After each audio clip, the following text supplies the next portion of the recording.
સુરતની વિસ્તાર પોલીસે પેટ્રોલિંગ દરમિયાન બાતમીના આધારે એમડી ડ્રગ્સ સાથે એકને ઝડપી પાડી તેની પાસેથી ડ્રગ્સ, મોબાઈલ, બાઇક સહિતની મત્તા કબજે કરી હતી. સુરત પોલીસ કમિશનર દ્વારા નો ડ્રગ્સની સુરત સિટી અભિયાન ચલાવવા આપેલી સૂચનાને લઈ અધિક પોલીસ કમિશનર સેક્ટર 2, નાયબ પોલીસ કમિશનર ઝોન 6 અને મદદનીશ પોલીસ કમિશનર જે ડિવિઝનના માર્ગદર્શન હેઠળ ભેસ્તાન પીઆઈ કેપી ગામેતીની ટીમ પીએસઆઈ જે.એમ. પટેલના નેતૃત્વમાં પેટ્રોલિંગમાં હતી. ત્યારે અનાર્મ હેડ કોન્સ્ટેબલ સચિન તથા એલસીબી ઝોન 6ની ટીમના અનાર્મ હેડ કોન્સ્ટેબલ અનંતને મળેલી બાતમીના આધારે વિસ્તારમાં એમડી ડ્રગ્સ સાથે ઊન ખાતે રહેતા ફારૂક નિઝામુદ્દીન શેખને ઝડપી પાડી તેની પાસેથી એમડી ડ્રગ્સ, મોબાઈલ, બાઇક તથા રોકડ મળી 68,000થી વધુની મત્તા કબજે કરી તેની વિરુદ્ધ કાયદેસરની કાર્યવાહી હાથ ધરી છે.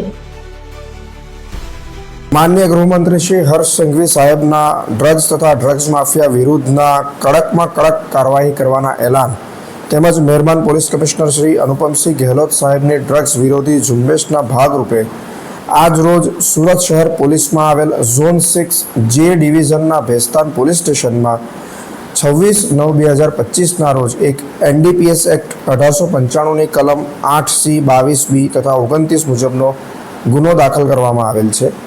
આ ગુનાની વિગત એવી છે કે ભેસ્તાન નુરાની મસ્જિદથી શાલીમાર 4 રસ્તા તરફ જતા રોડ ઉપર જલારામ ઝૂંપડપટ્ટીની સામે રોડ ઉપર જાહેરમાં એક ઈસમ કે જેનું નામ મોહમ્મદ ફારૂક નિઝામુદ્દીન શેખ, જેની ઉંમર 35 વર્ષ છે, તે માદક પદાર્થ મેફેડ્રન એટલે કે એમડી વેચવા આવેલ હતો. તેને રંગે હાથો ઝડપી પાડવામાં આવેલ છે.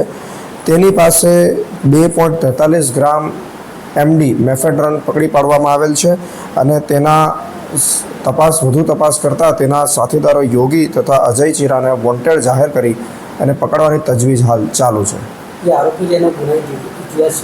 આ આરોપીના ગુનાહિત ઇતિહાસ અંગે અમે હાલમાં વધુ જાંચ પડતાલ કરી રહ્યા છીએ.